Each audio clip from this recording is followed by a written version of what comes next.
warm welcome back on the AM show. Now, we're going to be focusing on education this morning as we hit our big stories. And we'll start from the standpoint of the former Director General and Rector of GIMPA, Professor Stephen Adei, who says his revolutionary strategy towards transforming the poor performance of basic schools in Ghana is to simply sack all the teaching staff. He notes that the lack of active supervision in public basic schools has resulted in highly qualified teachers not pulling their weight to ensure that students excel in their various subjects. We're going to be discussing this all-important matter with Professor George Odro, Professor of Educational Leadership, UNESCO Institute for Educational Planning and Administration. He's a former Pro-Vice Chancellor of the UCC.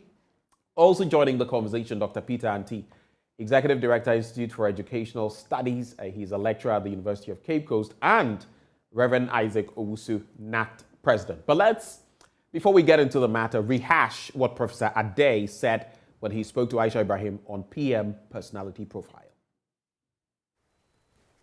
It's a sad story. It is, I think. It's a sad story. First of all, we have allowed the quality of our basic education to collapse in the public sector. It's so sad. The teachers are not teaching. They are qualified, far more qualified than we were, because mine was you first start serving and go for 4 years. Yes. These days, they are almost all graduates. Yeah. I hear that from today, there will be no people teachers teaching. Wow. We were having people teachers teaching alongside with us, and yet we were producing results far more and better. Yep. At this moment, if you go to the poor private schools, the people who are teaching there are secondary school dropouts, but all their children are literate. But go to the public sector, the average person cannot read and write because the teachers have refused to teach, and they are being allowed to get away with murder. So sad. In teaching in a school, only three things matter: the supervision, that's the authority of the head teacher, and the supervising them, insisting that teachers do teach, and holding them accountable. These have been let go at the basic level. And therefore, and you can see it graphically in our school in my village. Do you know that when people come from the 15 junior high schools, we have to spend 1 year with them to make them up to standards that you can now teach them secondary school. Wow. When they go to senior secondary school nationwide, Yeah. this is the year we are celebrating that 60% passed. Yep. But do you know what even that means? And that is a good result. Yeah. It means 40% fail. 40% failed. And the average over the years is 50%. Wow. 50% pass and 50% fail. Any education system which produces 50% almost failures Yep. is in dire crisis. But do you know why even the 50% passed? First, you will always have some people, God talented, and that no matter what, Definitely. if you put him in the hole, They will still make the it. rest, they have to pay for two extra classes. Yes. The same teachers, they won't teach them. Yeah. It's after the class, Then and they if you will don't take go, extra money and teach you them. will fail. Yeah. Because they will tell you, the teachers themselves will tell you, if you don't come, you will fail. And you will fail too. Quite interesting. And this is the system we are presiding over. I have always said, you don't need to put more. The government is spending enough money and not getting the right output. Yeah. But the secret of changing it is not more money. Yep. Simply, and that's my extreme revolutionary one, just give notice and sack all the teachers. Period. 3 months notice during long vacation, you are no longer employed. Then ask people to apply for headship, head teachers and principals. Yeah. Select quality ones, put them in the schools, and then say that now, and pay them well, pay the principal and the head teacher about twice their salary. Yeah. because they are so important, and say now you are free to employ whoever you want to employ. Okay. I'll give you the money, but you from today have the authority to discipline them and get the results. And if you don't get the results, you, the head teacher, you'll be fired. The one, you will be held responsible. Within 1 year, the quality of education will rise from here to there.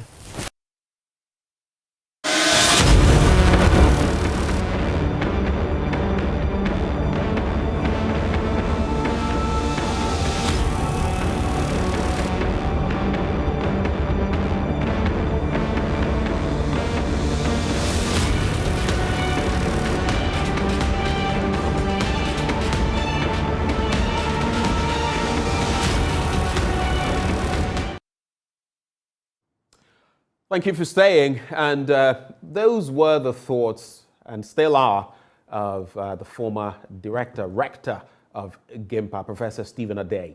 What do you think? What do you make of his suggestion? You out there, do share with us your thoughts via the live stream. At the tail end, we'll activate the phone lines, but we'd love to hear from you. What do you make of his suggestion? Sack all of them, sack all the staff at the basic level, then bring in head teachers and others, give them all the perks of the job, and let them bring in people who will actually work. But revolutionary, yes, but is it feasible? Is it practical? Joining us for the discussion, we have Dr. Peter Anti, together with some other guests. But let's start with Dr. Anti, Executive Director, Institute for Education Studies and lecturer at the University of Cape Coast. Doc, a very good morning to you.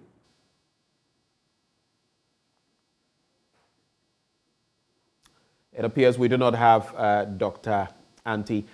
Professor George Odro also joins the conversation. Prof, a very good morning to you. Hello, Professor Odro. If you can hear me, please unmute.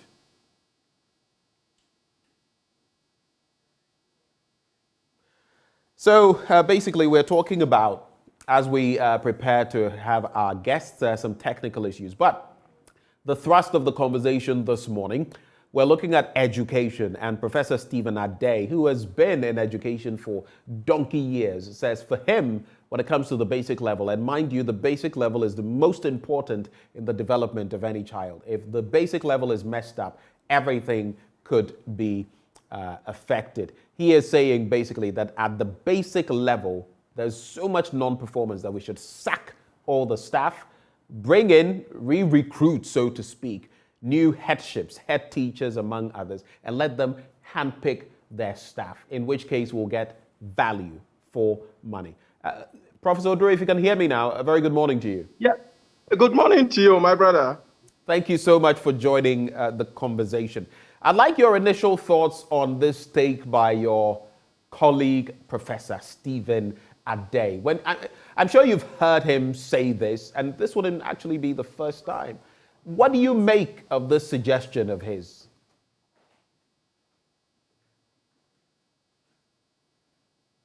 Hello, Prof.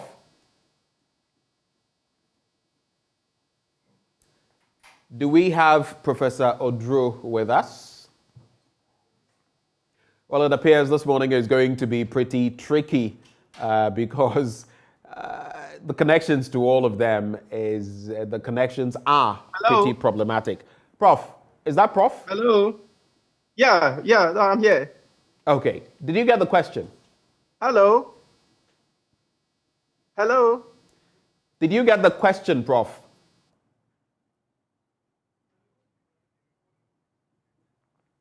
All right, let me move on to Dr. Peter Anti. We'll try to raise Professor Odro on the phone line. Dr. Anti, good morning. Welcome to the conversation. Dr. Peter Anti, are you there?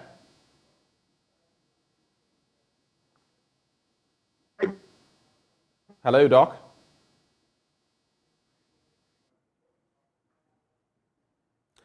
All right, so quite a morning. What is going on with the network connections across the board? But we have Professor Odro now via the phone. Prof, can you hear me now? Yes, I can hear you. Great. I was asking, what is your initial reaction to this statement by Professor Stephen Adei, basically saying if we want to transform basic education in the country, we have to sack en masse all of these teaching staff, then recruit or re-recruit leadership of the various institutions, and let the leadership pay them well, give them the perks, and let them recruit staff they can work with. That's the only way forward. What is your initial reaction to that?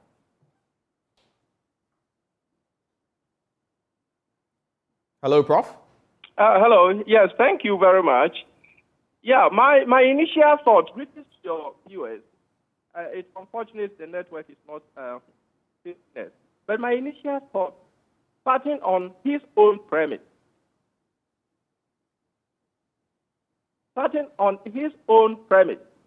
I quote him, we've allowed quality of public schools, these schools, to be lowered. And then he goes on, supervision is a challenge. Supervision has been led to go down. Now, if supervision is the issue, which I totally agree with, why should the negligence of supervisors lead to the sacking of teachers who do not supervise themselves? That is my first question. My second question, if he is recommending that all public school teachers should be and made to reapply, how different or what difference would it make if all of them are sacked, made to reapply, and engage to work within the same context of poor quality supervision? Now,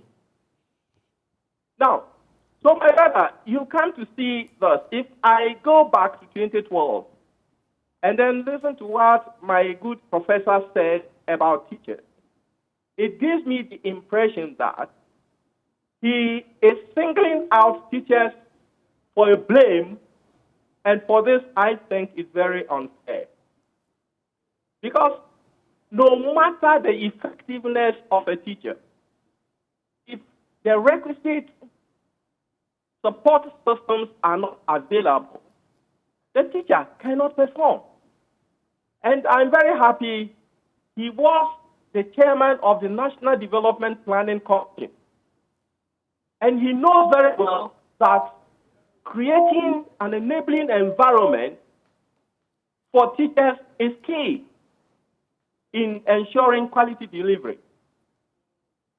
So if this is out, why should a teacher be targeted for blame? Why should teachers be targeted for a blame? And for this, I think I beg to differ with that position. Fix the challenge. You know the challenge. Schools basically do not have necessary textbooks to use. What suggestion is he giving as former chairman of the National Development Planning Commission? You know very well that quality assurance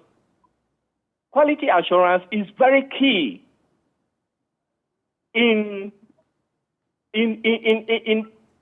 enhancing performance. And one way schools assure quality is through examinations, is through repeating students who are not performing for the sake of remedial, reinforcing their knowledge.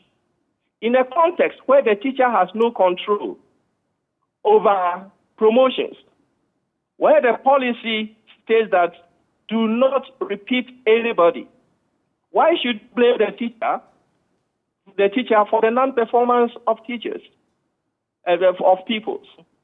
So, my brother, I think that we need to look at the challenge, which personally, and I agree, I find to be very threatening to the future of our schools so far as quality is concerned. We need to adopt a holistic approach to finding solutions to that and leave teachers alone. Resource teachers, and I assure you, teachers will perform. You only have to go to the disadvantaged schools, my brother. Your team can do that and find out, the trying conditions under which teachers in this country operate. If you resource teachers, they will perform. I think my senior brother, professor, should go back to his NDPC agenda table and identify the importance of redistributing resources and ensuring that resources hit the schools at the right time. And I assure him he will find a difference. So are yes, you saying supervision is a challenge. Tackle that. Leave teachers alone. Are you saying the teachers are not to blame in any way? You talk about supervision, yes, and there are supervisory systems at the district level, the regional level, the national level, things that ought to be done that I agree are not being done. But the teachers themselves, the quality of the teachers, the quality of their delivery, he talks about the fact that in some instances, what the teachers are supposed to give out to the students, what they are supposed to communicate to the students, they keep and reserve for extra classes and all of that so they can make some quick money, sometimes on the back of the remuneration, the pay they get. So how are you categorizing this? You have said here that if you sack those teachers, they are the same ones who will reapply, and if supervision has not changed, nothing much will change. So the burden of supervision is there, but what onus lies on the teaching staff at the basic level as well? What do you think? Yeah, thank you very much. I agree. You see, in any organization, we have deviants. We have deviants. And my brother, even within your media operations, I'm very sure there are individuals who do different things from assignments that they are given. Does that warrant dismissal of all staff of your media house? No. Let's identify the deviants and deal with them. That is why the Ghana Education Service has a disciplinary code. A code. So identify those people and deal with them. Just a quick interjection or intervention, if you like. What if the deviants turn out to be far more than those actually doing the work? Would it then not mean that we should sack them, just as Professor Adei suggests? Well, so we need the evidence. But from where I sit, I can assure you that those who engage in such activities are far less than the number of teachers. We have majority teachers very committed. There are few deviants. I agree. And so, if we have no data to back that, calling for dismissal, I mean, we are being unfair to teachers. Be unfair to teachers. Right. Do hold for me briefly, Professor Drew. Let me also bring in Dr. Peter Anti of the IES. Dr. Anti, a very good morning to you. Good morning, sir. Is that Dr. Good morning. Anti? Can you hear me? Yes, I can hear you. The way you went, good morning, sir, I was almost taken aback. you can always call me Ben, Dr. Anti. Anyway, so looking at this proposal by Stephen Adei, Professor Stephen Adei, what do you make of it? Your initial reaction to it?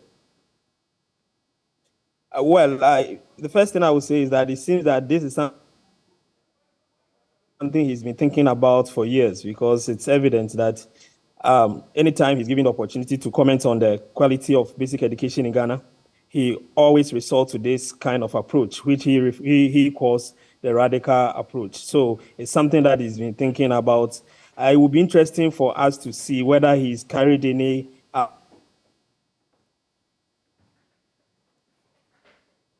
scientific academic work in terms of his approach that he is proposing. Again, I also want to state that I agree with him to some extent, because it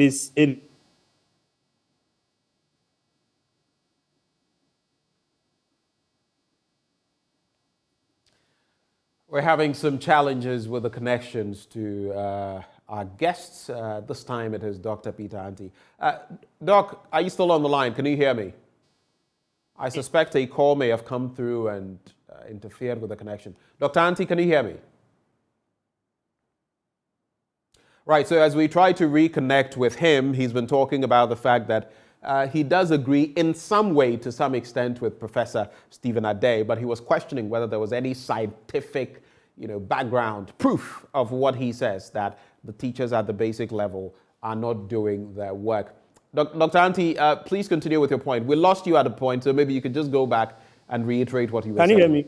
I can hear you.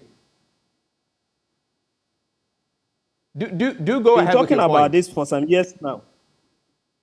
He's been talking about this for some years now, and it's as an academic, I'm thinking that he should have some sort of a scientific academic work that he's carried on out in that area, and it will be interesting to read his research work on his proposal and what the outcomes were, especially when he said that if you do this within 1 year, the quality would move from wherever it is to the highest level. That is something that we need proof to see that indeed he has practiced this somewhere, or he's research into it in a certain area, and that was the outcome that he had. Again, I was saying that I agree with him, because everybody in the education space agrees that supervision and monitoring and accountability is a big issue when it comes to basic education. But the problem is his remedy for that challenge, and that is where we depart in terms of ideas. I think that his remedy is parochial, it is myopic, it is narrow, it is problematic, and in the education system that seeks to do that would collapse in no uncertain terms. And basically that is what I think about it in general terms. So you think his approach is parochial, myopic? What was the other word he used? It's problematic, and it is narrow. Problematic and narrow. I'll be later on. I'll find out from Prof what he thinks about these words that he've used, whether they aptly capture the situation. But before you joined the conversation, we're also talking about the supervisors from the very basic level, from the district level all the way to the national level. Those who should be ensuring that teachers are actually delivering the deliverables, who are not doing so. His solution, Professor Adei, is to rid the system of all of these teachers, and for those who qualify to reapply, basically to bring in head teachers who fit the bill, who can do the work, maybe serve as supervisors, and then they will handpick people they can work with, people who will be able to man the system properly. Do you think that is practical? You talk about it's being problematic, but is it totally unworkable in our own context? What do you think, Dr. Anti? It would demand a lot of work. That's why I'm saying that. You see, one thing we should understand is that educational systems should be, educational policies should be time tested. You cannot play try and error with educational policies. The reason why what he is saying is difficult is that, in the first place, in Ghana, we practice the centralized system of educational planning and administration. It's for some years now, we try to discuss the issue of decentralization of education, where the district assemblies would have authority on the schools that are under their jurisdiction. But we have not been able to finalize this particular policy. So I was thinking that if he is asking headmasters to take charge of employment of teachers, then indirectly he's calling for a discussion on decentralization of educational practices in Ghana. And that discussion needs to be undertaken, consultations needs to be done, and then we need to agree on how we go around this. Again, if he is talking about supervision, the headmaster is technically a supervisor. So in our educational system, we have external supervisors and we have internal supervisors. The headmaster is an internal supervisor. The headmaster's ability to function as an internal supervisor hinges on two things: his knowledge of education administration and management, as well as leadership skills and qualities that the headmaster himself have. At the same time, it also depends on the resources available to the headmaster to be able to act as a supervisor. So if the headmaster is not giving the resources needed, especially in these times where capitation grant, which is the sole income to the school, is delayed and the headmaster is not having these things, the headmaster would be handicapped when it comes to supervision. So it doesn't matter if you ask the headmaster to recruit the best teachers, if the headmaster does not have the needed resources, he cannot function effectively. Again, the external supervisors are also a part of the educational system, and they are faced with their resources are not there. If you talk to external supervisors, what we now call the CISOs, they will tell you that they don't have the needed resources to visit the schools. Ideally, if you look at the policies of GES, I think supervisors are supposed to visit the school 3 times, a minimum of, I think, 3 times within the term. How many times are supervisors able to go to the schools? Do they have the requisite transport facilities?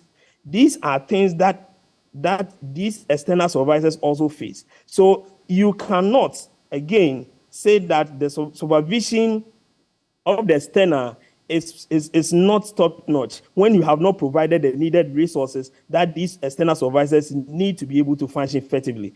The last point about his proposal, again, which I indicate that it is problematic, is that he is advocating that headmasters should be paid well. So he agrees that headmasters are not paid well. And he's saying that they should be paid well and then monitored by performance. So we have what we call pay for performance, the PFP model that have been practiced in jurisdictions in various areas. And I can tell you that if you look at the literature, the World Bank itself has come to say that when it comes to PFP, that is pay for performance, it is problematic and have not been able to achieve its objective when you come to low and middle income countries.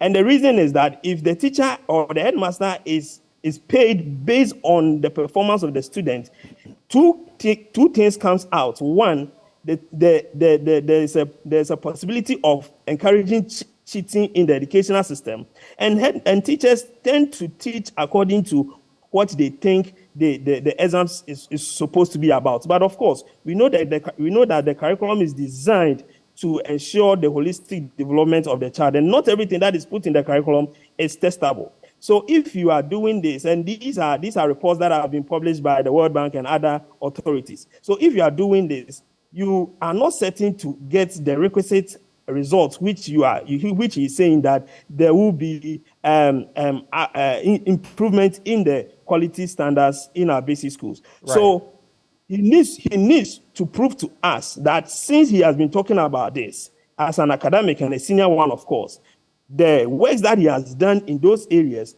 that supports his assertion that by going by his radical approach, the academic performance and the quality of basic education in Ghana would move from 0 to 100%. Hold for me, Dr. Anti. Let me also bring in Reverend Isaac Owusu, NAT President. Rev, thank you so much for joining the conversation. Thank you for having me, Benjamin. It's a great pleasure having you, and my apologies for holding you on the line for a while. What for you is the thrust of everything that Professor Adei has been saying? Like I mentioned, I heard him say this many years ago, and he is reiterating it, saying that if we're going to save basic education, it starts from draining the swamp, so to speak. Sack all of them. And then bring in head teachers that you're going to remunerate very, very well, and then let them bring in their own charges, staff to take over. But as has been suggested right here on this program, you sack them, they reapply, same scenario, poor supervision, you've achieved nothing. Is that your thinking? Well, Benjamin, thank you once again, and let me say very good morning to your cherished viewers, and also good morning to my colleague panel members on the show this morning. You see, in as much as we all admit that we have a challenge confronting the basic education system in Ghana, when anybody wants to propose a solution, you don't attach emotion to your solutions. What Professor suggested I see that professor was too much of emotions. The challenge is that it isn't that the teachers and the head teachers and the standard supervisors are not capable of doing what has been assigned to them. The reality is that, look, the people who are supposed to do the work are available, readily available. The employer has a duty to make sure that he provides the workers with the necessary tools and equipment to enable them to work. Now, if you are a district director and within a whole year, GOG has never come to you, Benjamin, how do you, as a director, monitor and supervise effectively? If you are a head teacher and ironically, the Ghana Education Service will let you sign performance agreement that you are to do ABCD, and then the employer will also do ABCD. But when the head teachers sign on this performance agreement, then the GES will go to sleep. The capitation grant, which is the sole income for the school, let's go back and look at the number of arrears that the employer is owing the school. Now we have second supervisors supposed to even use rush to this remote area. My brother, they are not getting anything to buy fuel to power their motorbike. And so if we have all these challenges and you come out to suggest that we should sack teachers and hire head teachers for them to employ their own teachers, this is not a private school that we are operating. I know Prof as a private school. But you see, the policy governing private school is different from that of the public. In the public schools, the sole responsibility lies on the government and Article 38 of the Constitution. So instead of Prof suggesting that we should start the teachers, then what happened to the Ghana Education Service? What happened to the Ministry of Education? Is it for nothing that the Constitution established the Ministry of Education? So to me, I think that Prof always attach motions to whatever he suggests in public. And it is not good. It is not good for us to be going to that at all. Let's decouple what he said from whatever emotion may have been expressed. Is there any truth in there that we could apply in any way, any shape, any form? Dr. Anti said that, look, if we're going to implement this, it will take a whole lot, resources and more, and we're simply not ready for that.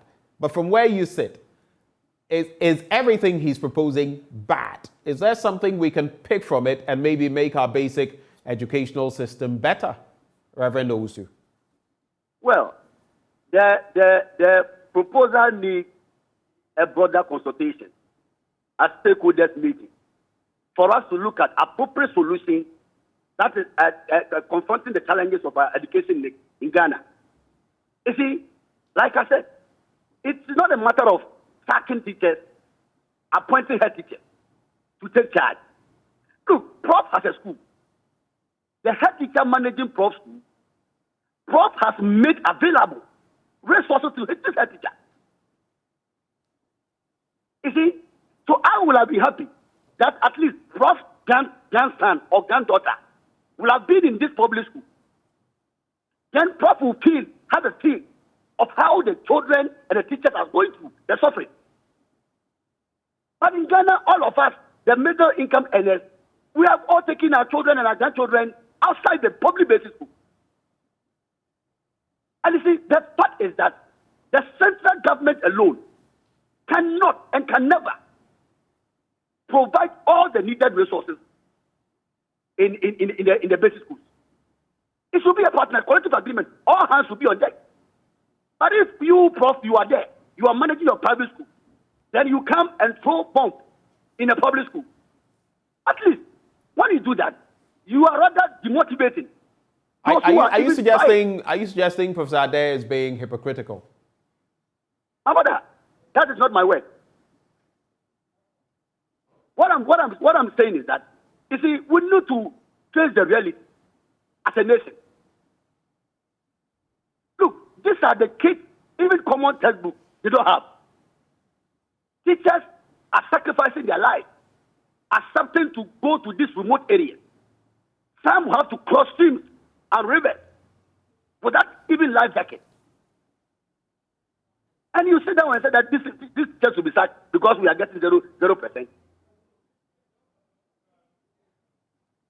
Let me hold for me, Reverend Owusu. Let me bring in Professor Odro one more time. Prof, if you can hear me, looking at where the conversation has led to, what do you think when it comes to the role of poor remuneration, poor pay, and teachers, collecting money and all of that, like Professor Adei suggested? So some of them, you would see them in class and they will tell you, if you don't do these extra classes with me, you will fail. And indeed, they would reserve what they should be teaching in class and teach them there. But it all goes back to poor salaries. What role does that play in this entire setup, and what can be done about it in the public setting?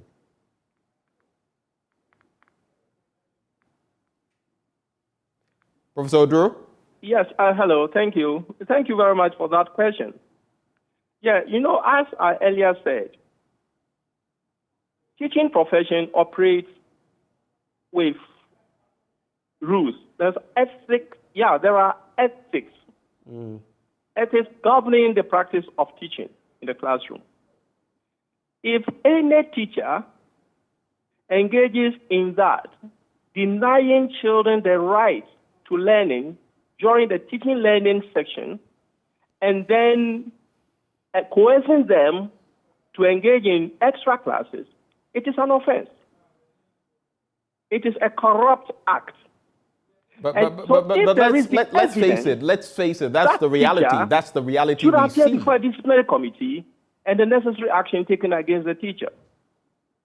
Yeah, I have heard about these practices, but there hasn't been any evidence to prove that.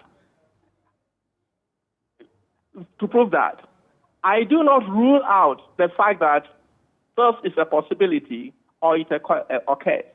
But what percentage of teachers are engaged in that? I think the solution lies in what Professor Adei has proposed about supervision. That is where we have to tackle. And I agree with my brother Auntie when he said, even the structures that have been put in place, those who are to engage in supervision do not have the necessary resources to actually carry out this. So I think if we want to solve the challenge of this extra classes issue, strengthen supervision, strengthen the hands of the head teachers. My brother, would you believe that head teachers do not have control over teachers' performance in schools? The head teacher cannot say that I have dismissed you from the school because, as Mr. Nti said, the whole thing is centralized. So it calls for a holistic, evidence-based analysis to get the issue solved. You see? And as do you think, as you suggest this, issue Prof, is just create supporting teaching environment for teachers, and they will surely perform. Simple, that is that. Now, the idea of payment by performance.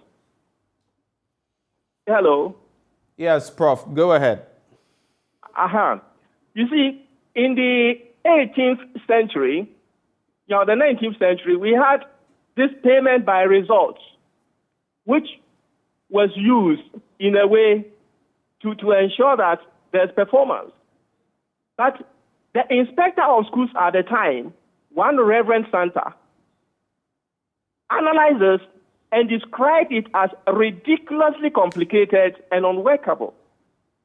So if even at that time, where teachers had access to resources, Reverend Santa could describe that payment by results approach as ridiculously complicated and unworkable, then you can imagine how that context will be in our present times. You see, So let us ensure that teachers are supported, resources get to the schools at the right time. Let's do our part as employers. Then we'll be in a position of exacting supervision. One reason I think supervision is not going on well, I assume that one too has to be tested though. I assume is the fact that if I am a supervisor and I get to a school, a classroom, and appreciate the horrible conditions under which the teacher is teaching, I will be demotivated to even act. So let us resource the schools, and my brother, I bet you, performance will improve. And I want to also plead with you. Mr. Nti talked about evidence. Where is the evidence? I'm talking because I'm also a professor. And professor is a professor because he or she subjects issues to rigorous analysis based by evidence. But if I look at the trend of my senior professors' blame of teachers, it is obvious that his blame of teachers is based on biases. And I think that doesn't help us in finding solutions to the quality devalued challenges we have as a nation. Let us tackle the issue holistically, devoid of biases and emotions. A quick one, a very quick one before I move back to Dr. Adei. You speak about empowering head teachers. So at a point you were saying that the headmasters and others don't even have the power to sack teachers who are not performing and all of that, and that the system is centralized. In a way, that means that you agree with him to some extent when he talks about, well, sacking the teachers. Maybe you disagree with him on that, but then bring in effective head teachers into the system and then let them select their own staff. So on that point, are you in agreement with him? Oh, yeah. As for that one, you see, basically, and the evidence is very clear, that supervision, lack of effective supervision, is what makes the difference between private schools and then public schools. Right. So if we have identified supervision as a challenge, then the big question is, what can we do to ensure that supervision is improved? And the first stage of supervision is at the school level, the head teacher. So let us empower the head teacher. The head teacher should be resourced.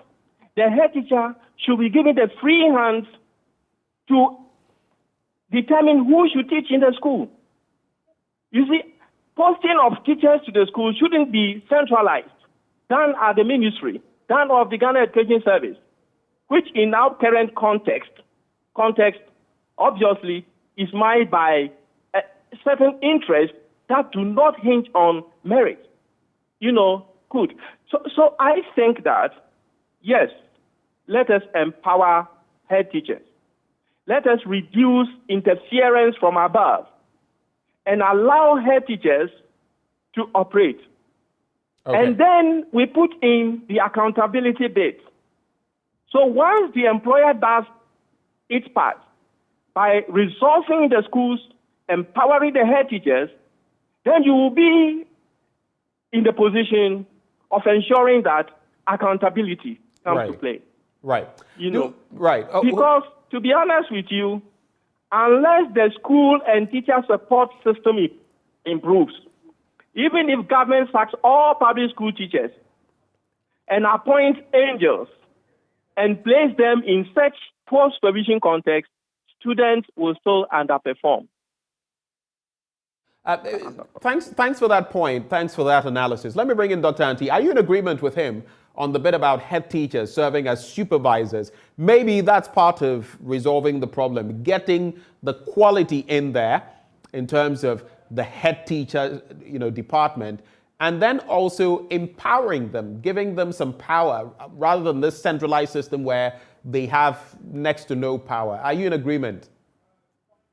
Yes, I think I have indicated this earlier on. I agree that our head teachers are handicapped when it comes to managing and our schools. I think that is the reason why there was a discussion that just appointing headmasters based on years of experience should be looked at, and that there will be training in terms of school administration and management for people who aspire to be heads of various educational institutions.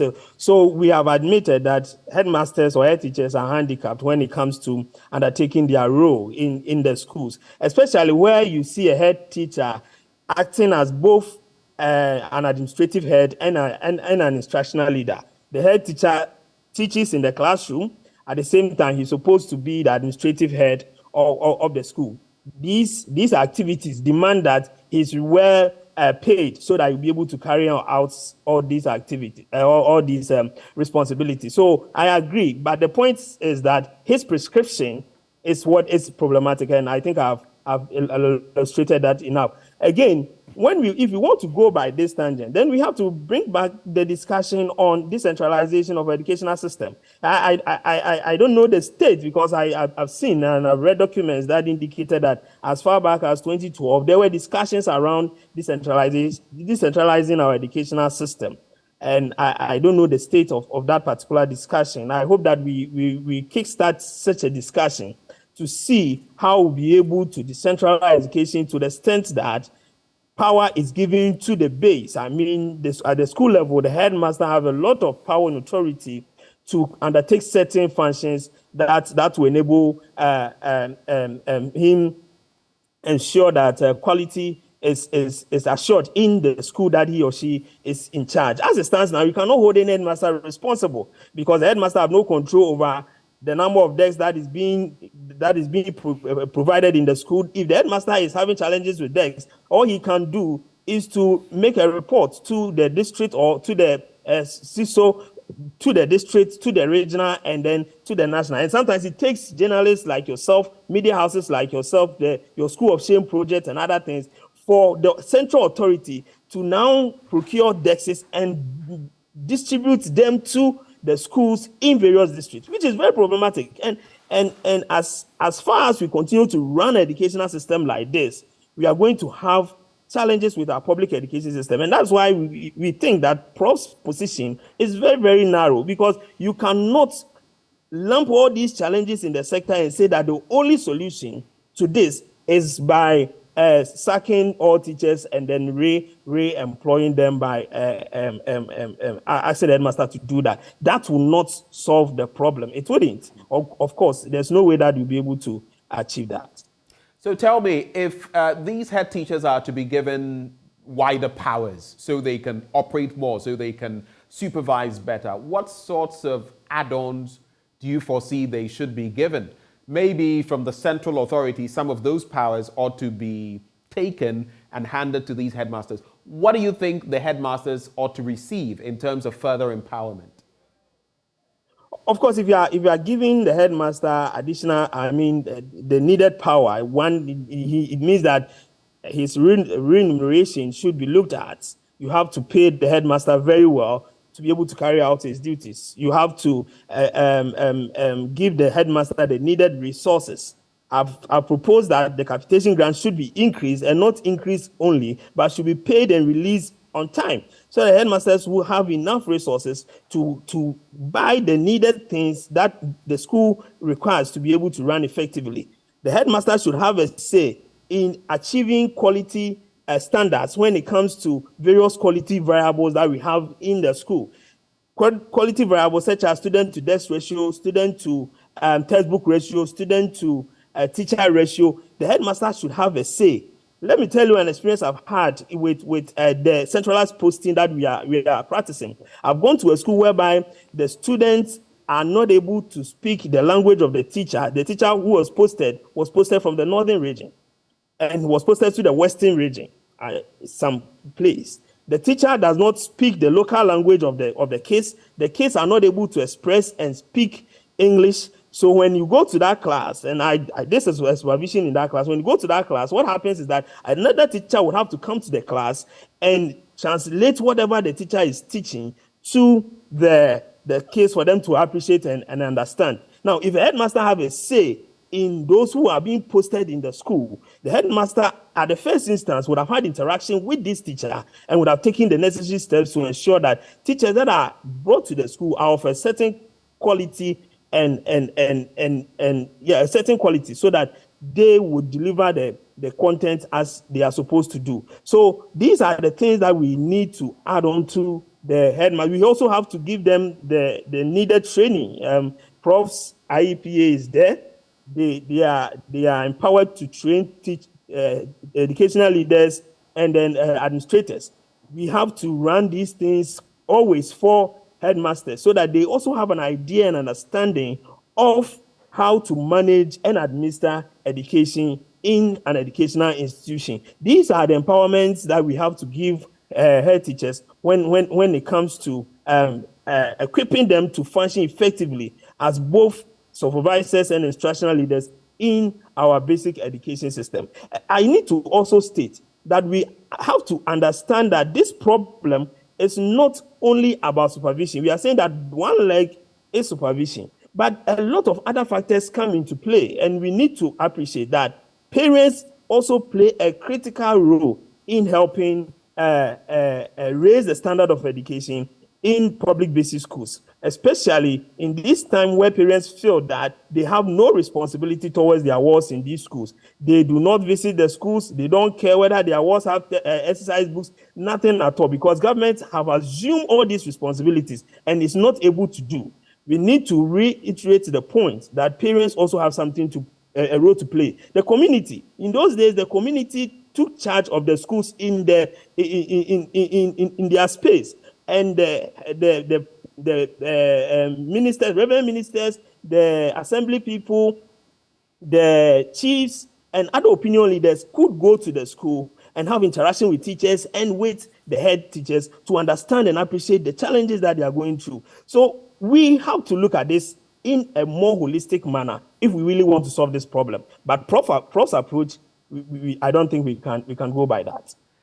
Hold for me. Two interesting comments have come through. Honorable Jay says, what this man is saying, I'm thinking you're referring to Professor Stephen Adei, is something our leaders must listen to. If they claim they are doing the job, how come the students are failing? That's what you say.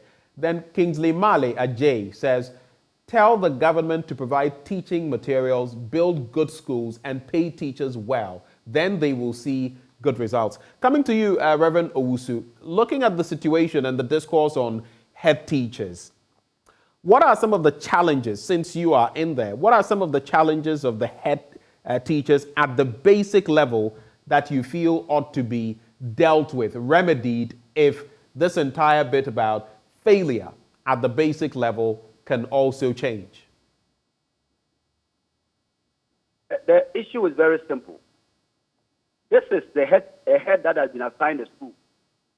And the head is supervising the teachers as well as the students.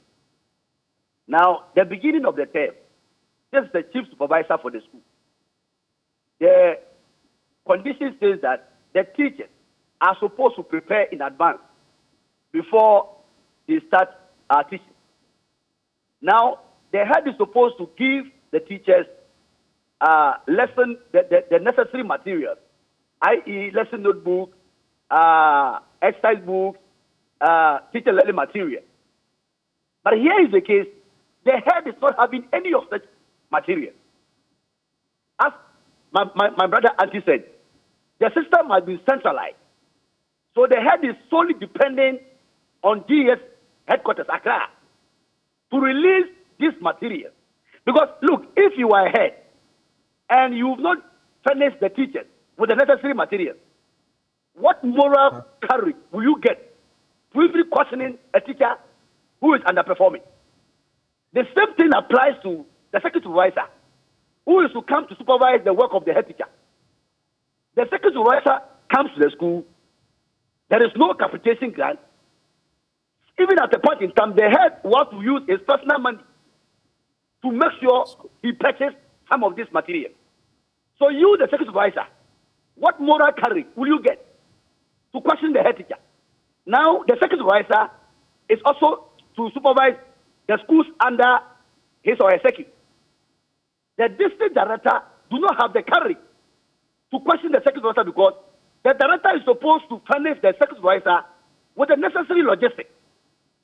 Now you come to the director, the chief director within the district, which is the director of education. She is also unable to perform her work because even common fuel, the directors are not getting. So teachers are not lazy. Head teachers are not lazy. If we are giving the resources on time, Benjamin, I bet you, these things will be a thing of a past. I am not saying that we are superhuman beings as teachers. Of course, we have our weakness. But if you make the materials available, if the teacher comes to class, there are enough furniture. The block 7 as a school is a nice one, well painted, well furnished. I'm telling you, who will not love to deliver to his or her best? So the solution is not about sacking teachers, but it's about how all of us, all hands will be on deck. We should not leave education in the hands of the government alone. You see, if we leave it in the government alone, I am telling you, year will come, year will go, we will still come to your program and be lamented. We need, parents need to take charge of their children's education. Other than that, we will not be doing anything good to ourselves. If you are saying that now, even at the PTA, now PTA, when the head teachers call for PTA, now it is not like the previous one. Because now even the parent, when you are advising parents to also support his or her ward, they will tell you, hey, there is order from above. We are not supposed to contribute anything. So even when the child is not having exercise book. So I am asking myself, if my ward is in Prof school and my ward is not having textbooks, will Prof sit down and watch me as a parent to allow my child to come to school without a textbook or exercise book?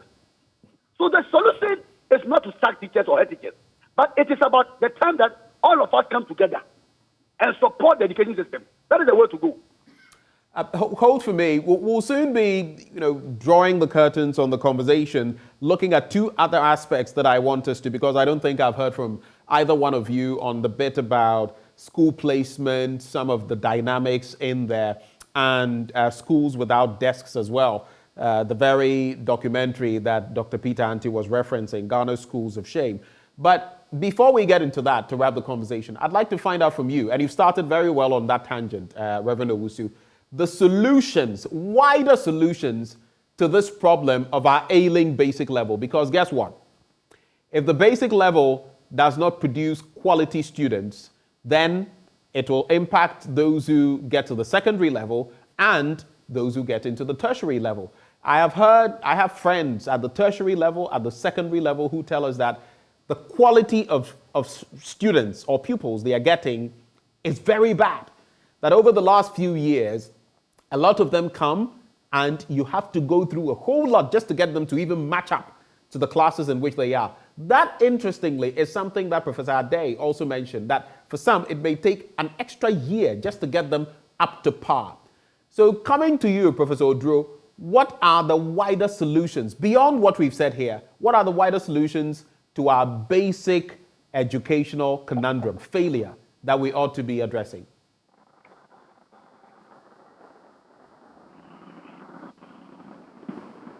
Hello, Professor Owusu. Do we have Prof with us? We may have lost Prof. Dr. Anti. Thank you very much for that. I think, can you get me? I can hear you. Go ahead, Prof. Okay, thank you very much. Hello, Professor Owusu, please go ahead. I think there is one aspect we have to look at as a nation, as stakeholders. It is not for nothing's sake that promotions,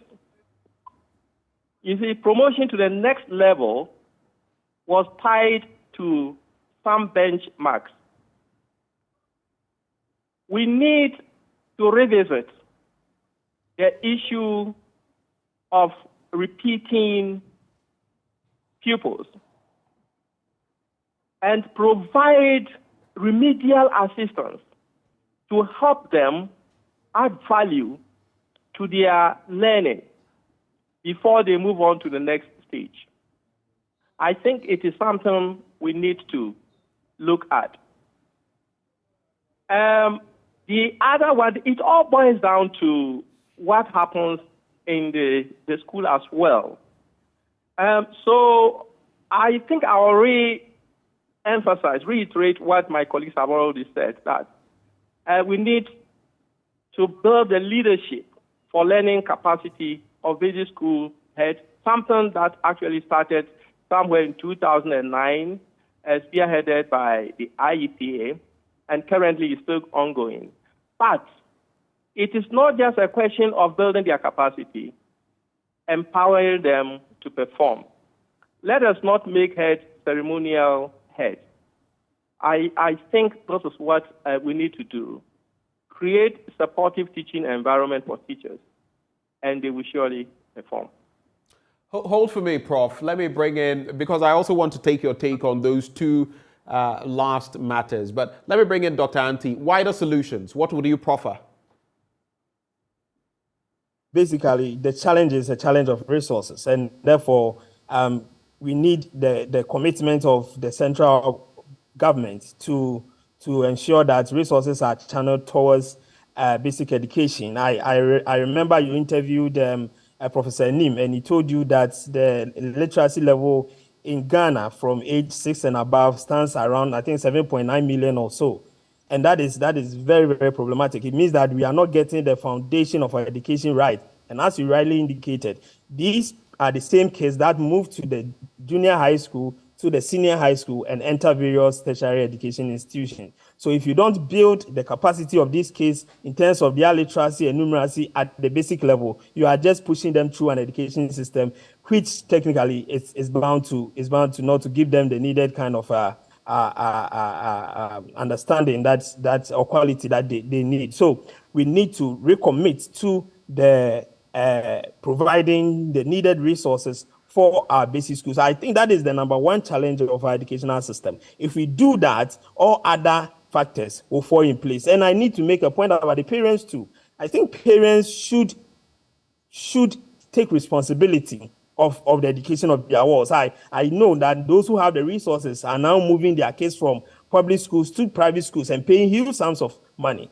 We need to, those who are still having their wards in the public education system, we need a recommitment from their side. And they should establish that kind of relationship with the school and with the teachers and give the little that they can to the students so that they would also, those kids would also experience quality education as we move ahead. But the ultimate responsibility lies with the government, with the Ministry of Education and Ghana Education Service, so far as we continue to practice the centralized system. If we move to a decentralized system, then the actors changes, and we will see how various districts and how various headmasters will be able to transform their schools based on the resources that are being provided to them. I have a message that comes through from one Kunke who says, interesting conversation you're having. What I see, the teachers don't have enough teaching and learning materials to effectively do their work. The ministry and GES seem not to have a grasp on what they want to do. Academic changes just like that. The teachers are not paid well. The classrooms are not conducive enough for both teaching and learning experience. And the system should be decentralized. Everyone is looking to Accra for materials. He also says, my organization has been working in the educational sector in Elmina for the past 3 years, and he goes on to talk about some of what they've done, reconstructing a 2-classroom block and all of that. Good job you're doing in the educational sector, Kunke. Thank you for the message. Reverend Owusu, you started already, but any wider solutions you think we should be looking at? Yes. So, Benjamin, going forward, the provision of the resources is number one. Number two, parents should take key interest in their children's education, especially those in the public basic schools. Number three, the Ghana Education Service should be able to have frequent training and retraining for those in charge of supervision. You see, for only God knows the number of years that head teachers, GES, has called head teachers for a capacity building workshop. If there should be any workshop, it is not coming from the teacher unions. It is the individual teacher who is going to pay money to have a certain level of knowledge. When the labor law says that the employer, your duty is to train and retrain your staff. I don't remember the last time GES invited teachers or head teachers for a capacity building workshop. And then the school environment should be conducive for teaching and learning. Right. And if we're able to do this, I believe then we should also rekindle the SMC and the PTA to also take charge of the education system in Ghana. Interesting point you make. To wrap the conversation, gentlemen, in some 30 seconds each, there's also the interesting case of school placement, the CSSPS as we have it, and the wide problems that it seems to be bringing each time. It appears now that this bit about sending students across the board also has challenges. We've heard recently about how people have to pay up to about 20,000 cedis, 8,000, 11,000, up to 20,000 cedis just to get placements into category A schools. Then there was also the interesting twist of the education minister's access being used to assign a student to a grade A school. What is your solution to this? How do we go about it? I mean, there are handlers of the handles and all of that, but how do we sanitize the system further? I'll start with you, Reverend Owusu, and then I'll move on to the others. 30 seconds each, and we wrap the conversation. Well, Benjamin, I think this borders on law. And to me, I believe that the state security should take in interest to unravel the matters confronting this issue. I think gone are the days that school placement were done by the secondary school headmasters. We accuse them that they go, they take in money, and they do a lot of sort of things. So let us introduce computerized placement system. And today, computerized placement system too, we still have people who are doing their own thing. So then the state security should be interested and bring out the whole truth, nothing but the truth, so that it will serve as a guidance going forward for all of us. That is my take. Reverend Owusu, thank you so much for joining the conversation. For you, Dr. Anti, what would be your solution in this regard? There should be renewed commitment to ensuring that corruption in the education sector, especially in that area, is dealt with. So since we have had a lead, I think the appropriate authorities should take up this and then ensure that we bring it to an end, because the objective of the CSPSS have been defeated. And until we are able to get to the bottom of this and redesign the system to ensure that transparency, fairness, and equity is assured, we are not going to get the best out of the system. Dr. Anti, it's been really good having you. Thank you so much for joining the conversation. Let me take Professor Owusu to cap off. Professor Odro, I beg your pardon, to cap off the conversation. Oh, hello. Yes, go ahead. Oh, okay, thank you. Yeah, I think that we should revert to the practice where headmasters did admission, so that this will be done under the supervision of the Ghana Education Service. And then also, we should functionalize the operations of the Ghana Education Service. I find it a bit odd that the Minister of Education should be directly in control of school placement when Ghana Education Service is generated. So let's operationalize the functions of the Ghana Education Service. I think that will help solve the challenges that we have. With the Ghana Schools of Shame issue, I think I need to commend the producers. Once those things come up, we know in our context, it's that you do not wash your dirty linen in public, and so that might be a concern. But then there's also the saying that if you do not sell your sickness, you never get the appropriate disease. So let's bring out the difficulties faced by disadvantaged schools so it will inform policy. To conclude, please let me reiterate that let's not make school heads ceremonial heads. let's make them functional heads. Create supportive teaching environment for teachers, and they will surely perform. Thank you so much, Professor Oduro, for joining the conversation. So we've had for this conversation on education at the basic level and all the pitfalls. Professor George Oduro, Professor of Educational Leadership, UNESCO Institute for Educational Planning and Administration, a former Pro-Vice Chancellor of the UCC. Dr. Peter Anti, Executive Director, Institute for Education Studies and a lecturer at the University of Cape Coast. And Reverend Isaac Owusu, NAT President. Well, we've heard what has been said now, but coming up next on the AM show, I'm sure you've heard by now, the Ghana Football Association has appointed Chris Hughton as the new head coach of the Black Stars, following extensive deliberations between the two parties. But what can we expect from a Chris Hughton-led Black Stars? Will they twinkle as we expect? That conversation up next with Muftau Nabila Abdullahi. Do stay. We'll be back.